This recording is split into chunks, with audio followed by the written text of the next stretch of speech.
Family members say the man killed by a U.S. Border Patrol officer in Minneapolis on Saturday was an intensive care nurse at a Veteran Affairs hospital who cared deeply about people and was upset by President Donald Trump's immigration crackdown in his city. 37-year-old Alex Pretti was an avid outdoorsman who enjoyed getting in adventures with his beloved Catahoula leopard dog named Jewel. Pretti worked for the U.S. Department of Veteran Affairs and had participated in protests following the January 7 killing of Renee Good by an immigration and customs officer. He cared about people deeply, and he was very upset with what was happening in Minneapolis and throughout the United States with ICE. Pretti was a U.S. citizen born in Illinois. Like Renee Good, court records show he had no criminal record, and his family said he had never had any interactions with law enforcement beyond a handful of traffic tickets. In a recent conversation with their son, his parents told him to be careful when protesting. We had this discussion with him 2 weeks ago or so, that go ahead and protest, but do not engage, do not do anything stupid, basically. He wouldn't. And he said he knows that. He knew that. The Department of Homeland Security said Pretti was shot after he approached Border Patrol officers with a 9mm semi-automatic handgun. Officials did not specify if he brandished the gun. This individual showed up to impede a law enforcement operation and assaulted our officers. They responded according to their training and took action to defend the officer's life and those of the public around him. In bystander videos of the shooting, Pretti is seen with a phone in his hand, but none appears to show him with a visible weapon.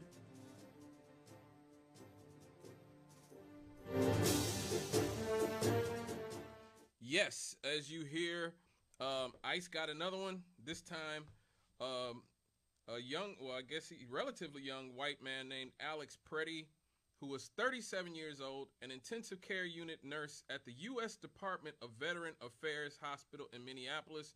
So, you know, the right-wing hate machine could not make this guy out to be some sort of super liberal, I hate the military, I hate America type. He's like, Pretti is really the last person. He's a veteran who himself worked at a veterans hospital.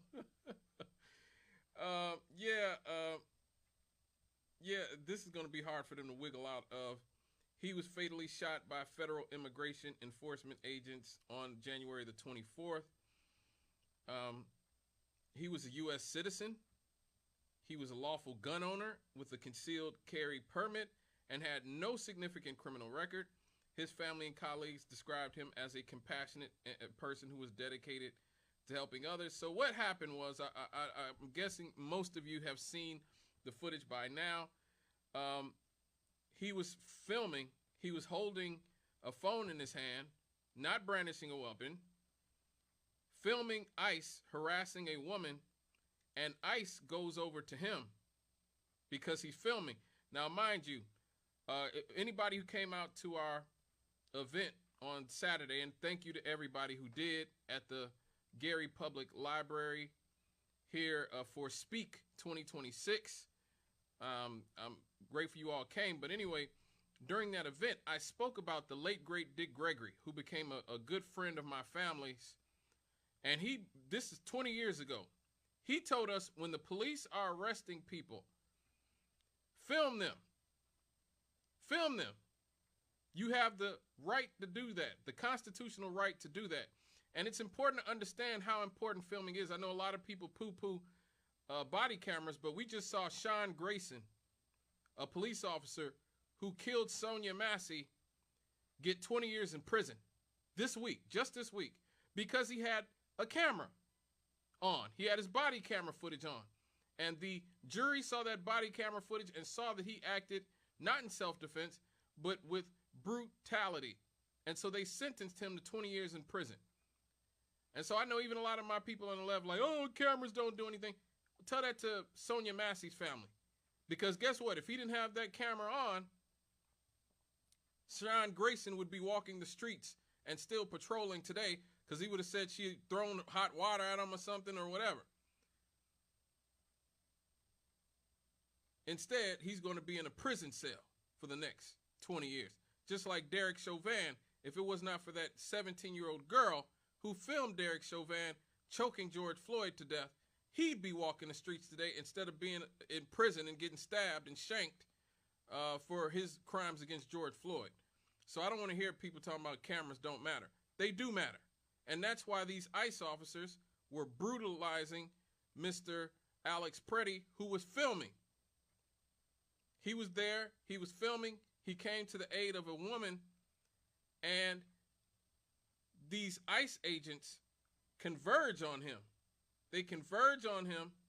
They pepper spray him. He had a concealed gun on him, which he's allowed to have in a free society. In a free country, you're allowed to have guns.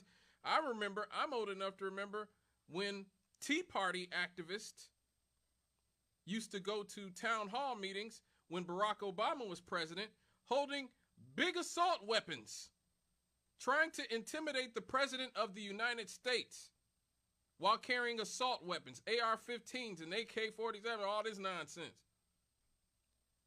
But now, the people who are defending ICE's murder of Alex Pretti are saying he had a gun. He didn't pull it out. And according to y'all, for many years, people had a right to have a gun at protests. These people brought protests to Congress, to state capitals all over the country when they were protesting COVID policies. They brought guns to state capitals to protest the measures, the lockdowns that were taking place during COVID. Now all of a sudden, you're not allowed to even have a concealed gun?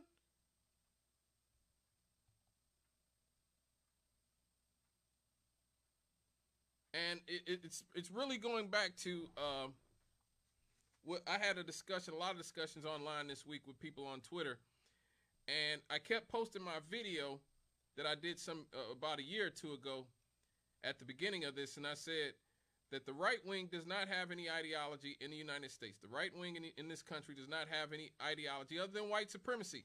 That's it. They don't believe in capitalism. They'll destroy capitalism when it's convenient to them. When they are losing, then they'll rewrite the game, just like Trump is doing. He doesn't care about capitalism when he's bailing out Argentina and giving them tens of billions of dollars. They don't care about Christianity. They will throw, it's almost a meme at this point where you're going to hear the most hateful, bigoted, mean-spirited commentary from people who have follower of Christ in their bios, from people who make a big deal out of their religious affiliation. And you guys know the Bible warns against that. The Bible warns against making a big deal and making a show out of your religious beliefs. Those are the people that are the biggest frauds. And that's always been the case in this country. The Ku Klux Klan claimed to be Christians. The White Citizens Council, they all were such great Christians while they were lynching and brutalizing and raping and murdering black people and other people in this country for generations. They don't believe in Christianity. They don't believe in capitalism. So what do they believe in? White supremacy, pretty much. Pretty much every other ideology they'll break whenever it's inconvenient to maintain it. And this is just another situation. Oh my God, the Second Amendment. Oh, you can't breach the Second Amendment. Oh my God, I can't believe. Oh man. But you have a legally armed individual with a concealed gun on his person, not pulled out, not pointed at any officers, and they took the gun from him after they jumped him 10-1 because he was filming them and trying to help a woman they had thrown on the ground. They jumped him, pepper sprayed him, took his gun, and then shot him in the back 10 times.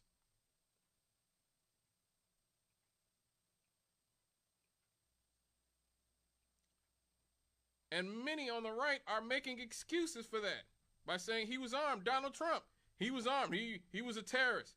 Really? Then what did that make all those people who were showing up to Barack Obama's town hall meetings with AR-15s? What were they?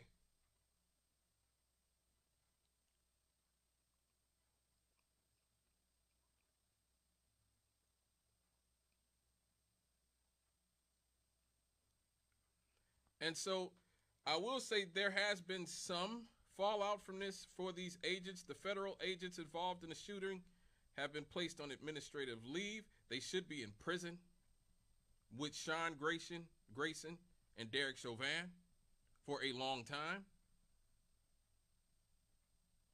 The DHS, which is the Department of Homeland Security, and the Customs and Border Patrol are reviewing the incident, but local officials and civil rights groups have criticized the lack of transparency.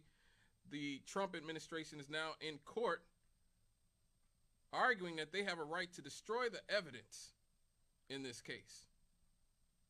Wow. Now, look, I think most people who are covering this,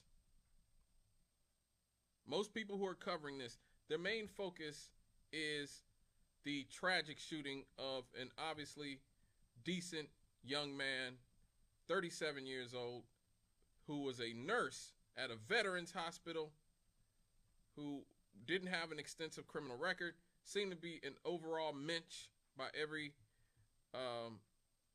definition of the word, seemed like a relatively good dude, you know. But I actually see a silver lining in all of this. It's like in the Bible where it talks about before the dark, I'm sorry. It's darkest before the light. And I actually see a silver lining in all of this, because we actually saw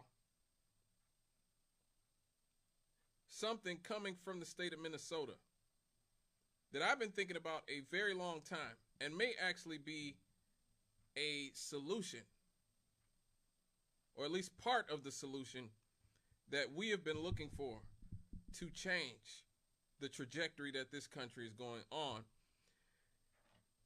In the state of Minnesota, just last week, they had a large-scale general strike. That is right. And an economic blackout called the Ice Out of Minnesota Day of Truth and Freedom. Tens of thousands of people participated, especially in Minneapolis, to protest aggressive federal immigration enforcement actions by ICE and other agencies. Key features of this action were there was work stoppages and closures. Many workers stayed home from work. Students didn't go to school. And hundreds of local businesses closed for the day in solidarity. There were mass marches. Large demonstrations filled downtown streets in sub-zero cold, with participants chanting for ICE to leave Minnesota and for accountability for the deaths of, obviously, Mr. Alex Pretti, but also Renee Good, who was murdered by ICE a few weeks ago. They had unions, labor unions. They had the faith leaders from the faith community, from the churches, thank God, community groups, and student organizations that backed this general strike. There were actual civil disobedience action performed by clergy members. There were 100 clergy members arrested during protests at sit-ins in places like the Minneapolis-St. Paul International Airport. And so it's important to understand that, look, voting for the same corporate liberals and the same corporate conservatives is not going to fix our problem. I get tired of the seesaw. We go back and forth. The Republicans screw up so bad that everybody go and vote for the Democrats. And then the Democrats don't solve any problems, so everybody goes and votes for the Republicans again. We have been on that seesaw for decades now.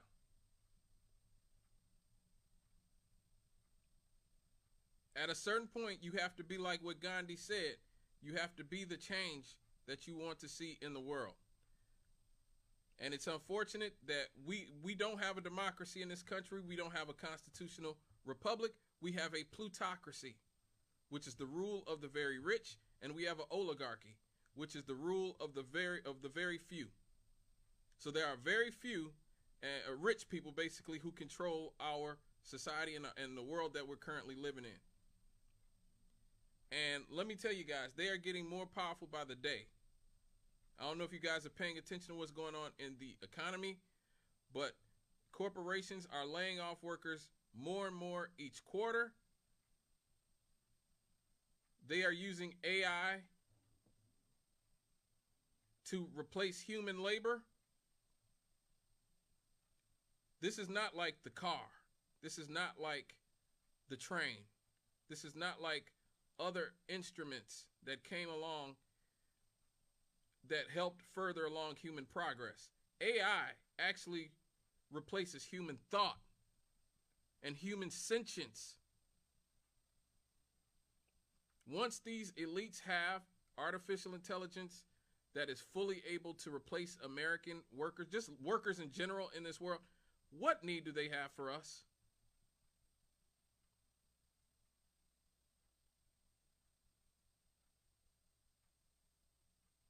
And so now you see the objectives of people like Elon Musk and Mark Zuckerberg and Peter Thiel and Alex Karp.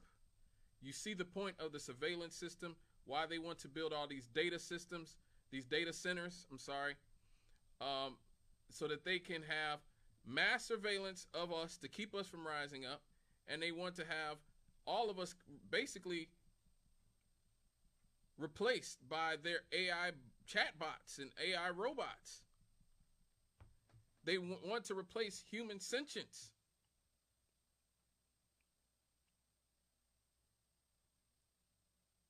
And they will do it too.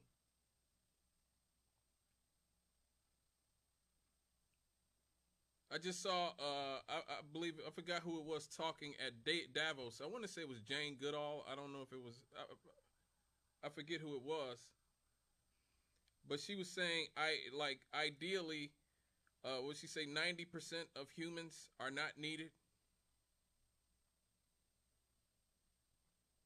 That absolutely is the agenda of the elites in our society, is to depopulate this planet drastically.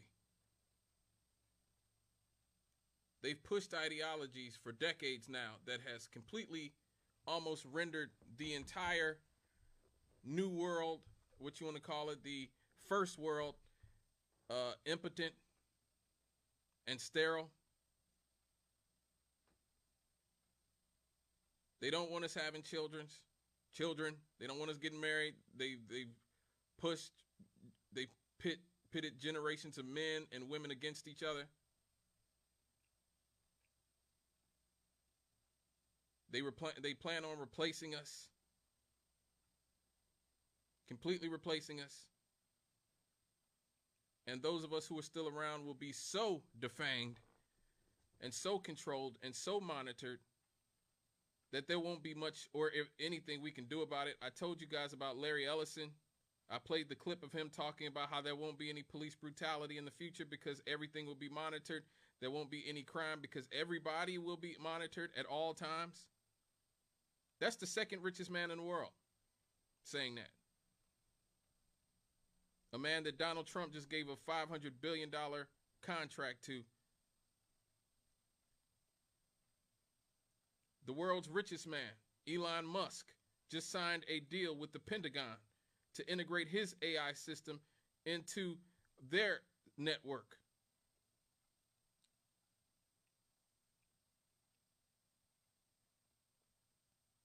And so we are at a point, we are almost at a point of no return here. And we're going to have to do something more drastic than just voting for the Democrats and Republicans back and forth, because both of them are owned by the same people.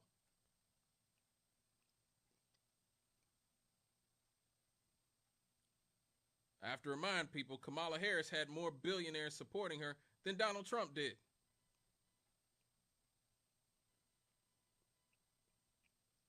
And I have to remind you that Donald Trump has inflated his net worth by billions of dollars just in the last year that he's been in office.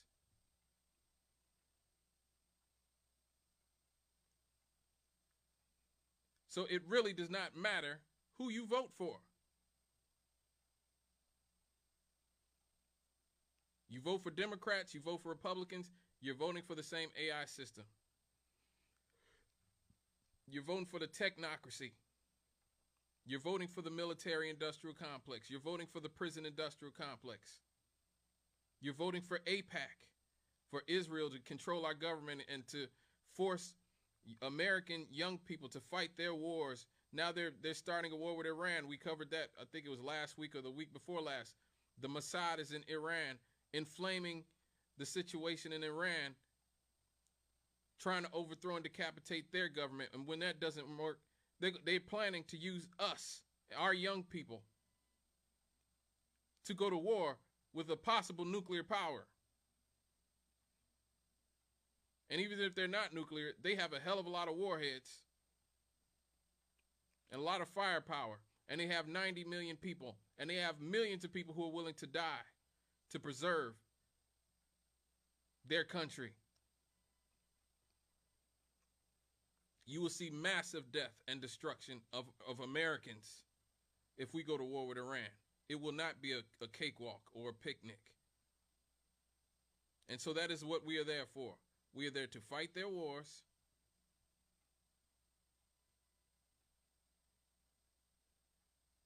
to buy their products. But even that, you know, I don't know if you've been paying attention to the consumer data.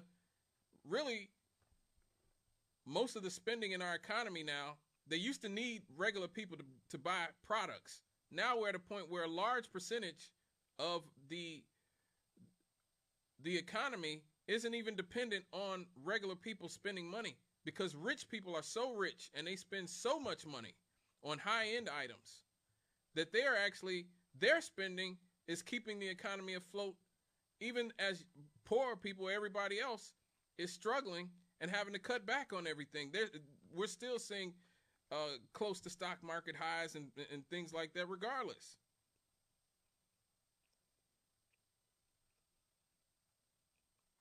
So we're going to have to do something more drastic than just voting for their puppets in each party every few years. Yes, it will be nice to have Donald Trump have some checks on him in November when it looks like the Democrats are going to take the House and the Senate out. But whatever puppet the Democrats put in there will be owned by the same people.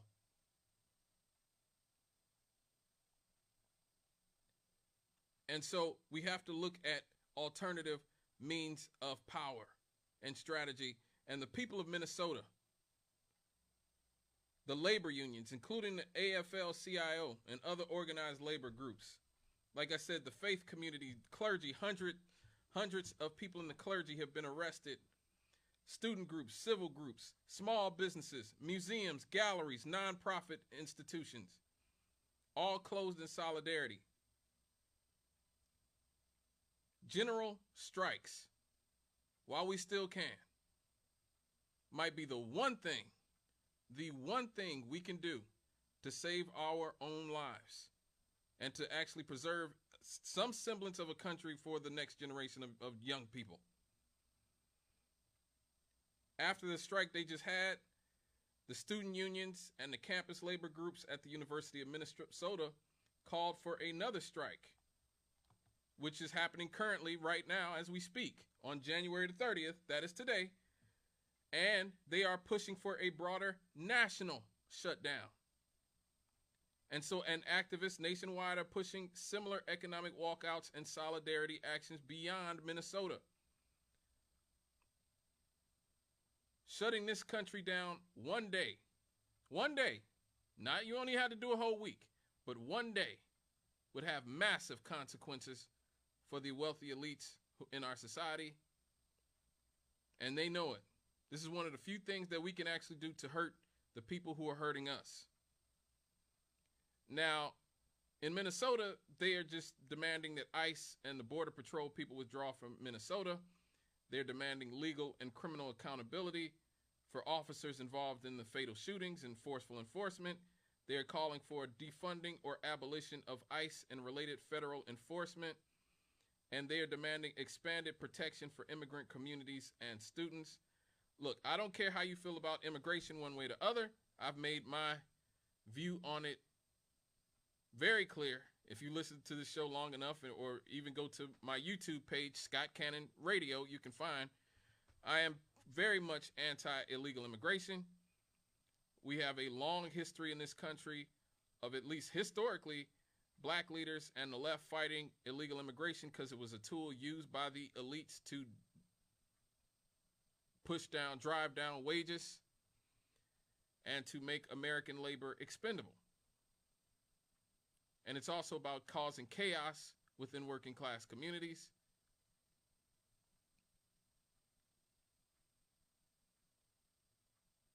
That's why everywhere you see mass immigration happen, you see chaos. Early 20th century America was chaos. You know, everybody romanticizes Ellis Island, but they don't romanticize Al Capone and the 40 Thieves, and and all the different gangs and all the chaos that happened in the early 20th century, and that's exactly what it was. It was chaos. But what ICE is doing, ICE really isn't about immigration. They're not actually going to deport that many people. What they are going to do, and what they are doing, they are about becoming an army, Donald Trump's personal vengeance army that is there to intimidate and brutalize democratic states and democratic cities that have mayors and governors that don't like Donald Trump. So this ain't about immigration. If it was about immigration, why ain't Donald Trump sending ICE to Texas and Florida? Why Minneapolis? Minneapolis is one of the most peaceful, one of the nicest cities in America. When have you ever seen Minneapolis on the news for being like some cesspool as the right? It has never been the murder capital of America. It has never been close to being the murder capital of America.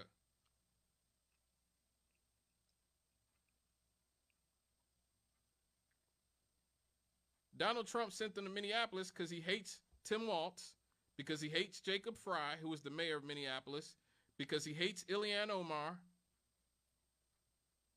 and the state of Minnesota did not vote for him. That is what all of that is about. And ICE is being used as Donald Trump's personal army to brutalize people in cities and states that he does not like, or should I say that don't like him.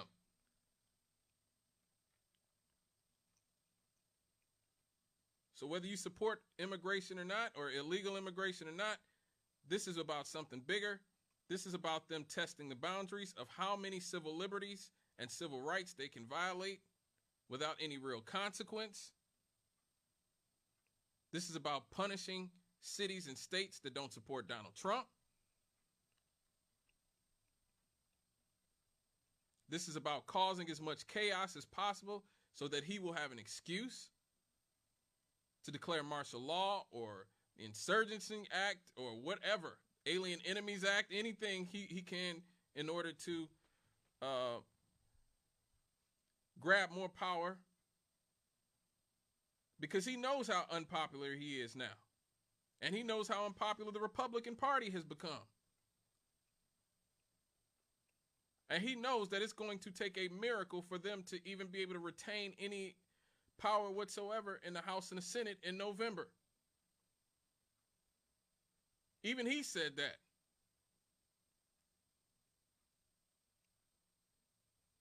So it's important to understand that we have to start thinking outside the box when it comes to things that will actually benefit us and actually help us get power back.